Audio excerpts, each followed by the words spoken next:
Welcome to this week's episode of the Big Book Living Alive podcast, a weekly podcast showcasing the 1993 Big Book Seminar presented by Joe&Charlie in Latrobe, Pennsylvania. I am your host, Brad S., and I am an alcoholic. This week's episode has one of my favorite sayings in it from Charlie. He said, "It's not about the length of time you've been in the program.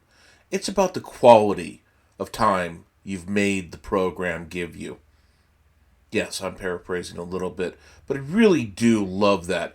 He's talking in this week about how you become an elder statesman, so to speak, once you've done the steps. You become a elder in the program once you've got some experience under your belt so that you can pass that on. You don't get that by warming a seat. You get that experience, you get that training, you get that desire to do service work by giving, by doing something so totally different than I really thought I was doing before. And let me clarify that. I thought I was giving before, back when I was drinking, but I was taking and not giving back. And it took the program to show me what true, honest, heartfelt, God-inspired, higher power giving looks like. Let's hear more about that spiritual awakening in this week's episode. We spent a lot of time this morning talking about the solution, talking about the insanity, and talks about what happens to us if we don't have the solution. And to kind of illustrate this solution thing, we made a little drawing. Let's look at it before we go any further. This little drawing we've made up here, what is the solution, shows us the two powers we talked about this morning. The left-hand side of the sheet is the fellowship that supports us. The older members, through the sharing of their experience, strength and hope with the new member. Of course, gives the new member enough power to be able to stay sober for a period of time. And of course, it's a two-way street. As the older member supports the new member, we've already seen where the new member or the old member draws support from that also. Now, it would be almost impossible today to be in AA for very long and not begin to believe in some kind of power greater than human power. When you hear literally thousands of people saying it's only by the grace of God, or because of a power greater than I am, or because of God as I understand Him, I haven't found necessary to take a drink in X number of days, months, years, etc. You just can't hardly hear that over and over and over and not eventually begin to believe in some kind of power in this fellowship. Now, as we begin to believe that, that usually opens the mind up and makes us willing to begin to investigate. And upon investigation, we find this simple kit of spiritual tools laid at our feet. The 12 steps of Alcoholics Anonymous. And as we've been able to see as we practice the 12 steps of Alcoholics Anonymous, that revolutionizes our whole attitude toward life, toward our fellows, and toward God's universe. And we have a personality change sufficient to bring about recovery from alcoholism. And we've seen that we could call that personality change a spiritual experience, spiritual awakening, psychic change, whatever we want to. Now, after we've had the personality change or the spiritual experience, we then become an older member of AA. And then we can go back to the left-hand side of the sheet and we can help support the next new member that comes in. And then help them come to believe, and then they in turn can become willing, and then they can work the steps and they can recover and they become an older member. Now, if you notice, we're basing older membership not on how long you've been sober. We're basing older membership on have we had the spiritual experience or have we not. It's almost impossible to help somebody else have a spiritual experience unless we've had it ourselves.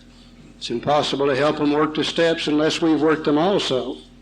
So older membership is really based on the quality of sobriety, not the length of sobriety. You know, we see all kinds of people in AA today.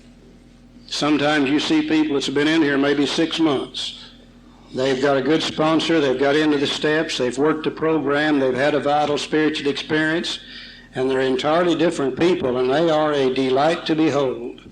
They're always laughing, cutting up, having fun. They're always helping other people, helping AA to the best of their ability, and you just love to be around them. And they hadn't been in very long, but they've had that spiritual experience.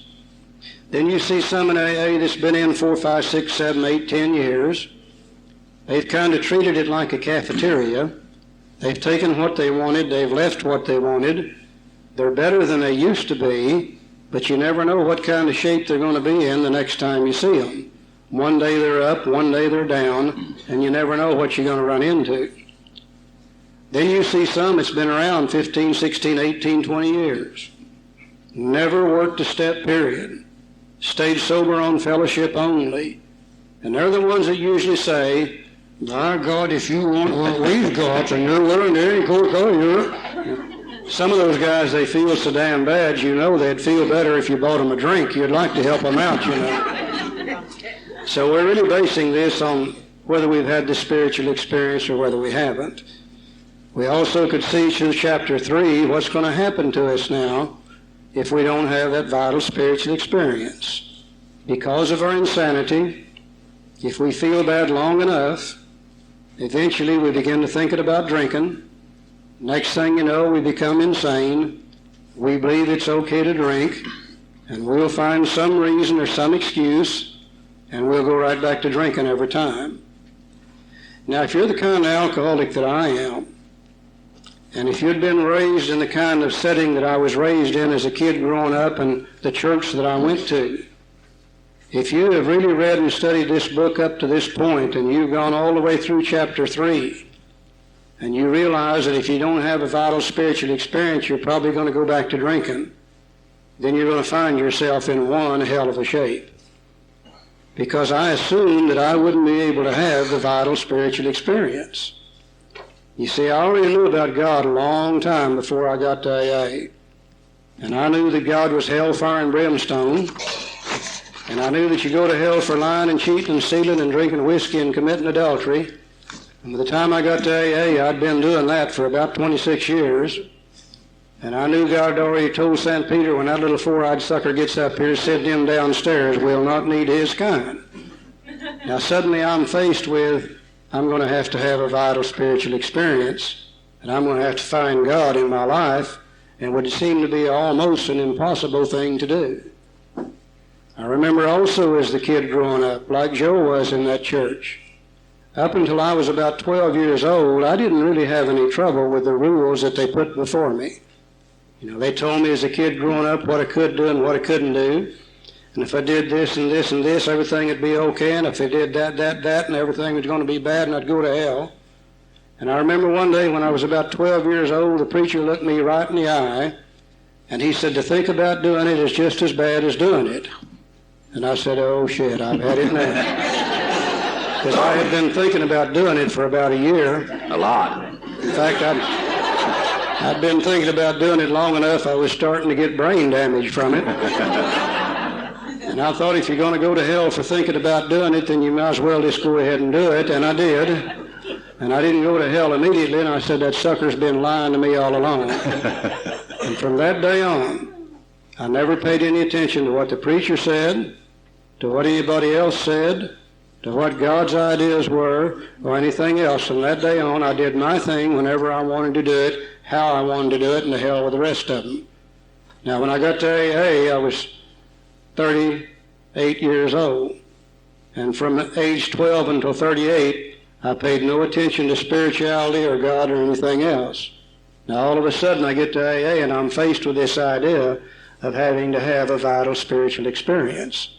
And it would seem to be an absolute impossible thing because of what I had been, the things I had done, and my old ideas.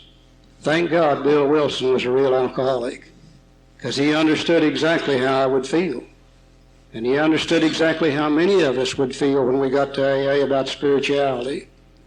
So I think he decided what I better do is write them another chapter, talk to them a little bit about spirituality, and maybe give them some new ideas about this God thing so that they go ahead and have the vital spiritual experience. And he wrote another chapter called We Agnostics. And this chapter, he gave me the two things that I really needed in order to be able to continue with this program. You see, in just a little while, I'm going to have to make a decision regarding this God thing. And based on old ideas, it would be impossible for me to make that decision. Based on some new ideas in this chapter, maybe I'll be able to make the decision. In this chapter, he shows me the point at which to start the finding of that power. He also tells me where I'm going to find that power. And he also gives me some new ideas about what that power really is. And through this chapter, I was allowed to discard some old ideas, was allowed to pick up some new ideas, and was allowed to continue with the rest of the program. I never could have gone any further after chapter 3 if he had not put this chapter, We Agnostics, in the Big Book. One of the greatest pieces of spiritual information I've ever read for me. He just told us that our defense must come from a higher power. And remember that Ebby brought Bill a solution. And Bill didn't like the solution. He was aghast, he said. But he began to look into this thing. He began to think about the past. He was somewhere between steps 1 and 2, and he began to wonder about these things. And that's what the chapter Agnostic is here for, to make me want to wonder about these things, to give me an open mind and to wonder about these things. There's a priest, and a good priest out in San Diego. His name is Father Bill Wilson, Father Bill W. Tremendous guy. And he went to the school at the University of Rome at the age of 15. And he was there for 30 years, and he studied. And you know that during that time that he had gotten 3 doctorates during those 30 years of study. And you know that he read an awful lot of spiritual information during that time. He had to, just like they do here. And Father Bill told me and told Charlie, he said, the chapter to the Agnostics is the best piece of spiritual information that he had ever read. That's quite a statement coming from a man of his caliber. And I've always loved the chapter Agnostic because it has changed my life. And he said, this chapter is not here to prove to me that there's a God. This chapter is not here to prove to me about anything. This chapter is here to open up my mind so that God might prove to me that there's a God. This is not a religious program. AA, as such, is not a cult. It's not a wild, theoretical, stream of consciousness, stare at your belly button type of program. It's just about change. It's about rediscovering parts of yourself that may have been lost, broken, or left by the side of the road on our journey of drinking. I've heard many people to say that they're broken Catholics, lapsed Catholics. I'm not Catholic, I'm Episcopalian, which is kind of Catholic. I've heard Joe and Charlie talk about Southern Baptists. We all bring religious baggage to the program. I know for years that I lived on foxhole prayers and anger at my God when he didn't do what I needed the minute I needed it to save me from some jackpot I'd gotten into. That is not how this program works. That's not how God works. He, she, it, they, whatever, does not listen to me. I need to listen to him. I hope you enjoyed this week's episode as much as I did. If you'd like just the raw Joe and Charlie portion of the podcast, that is available on our Patreon site. The link to that is available on our website or in the pinned comment. Until next week, this is the Big Book Living Alive Joe and Charlie podcast.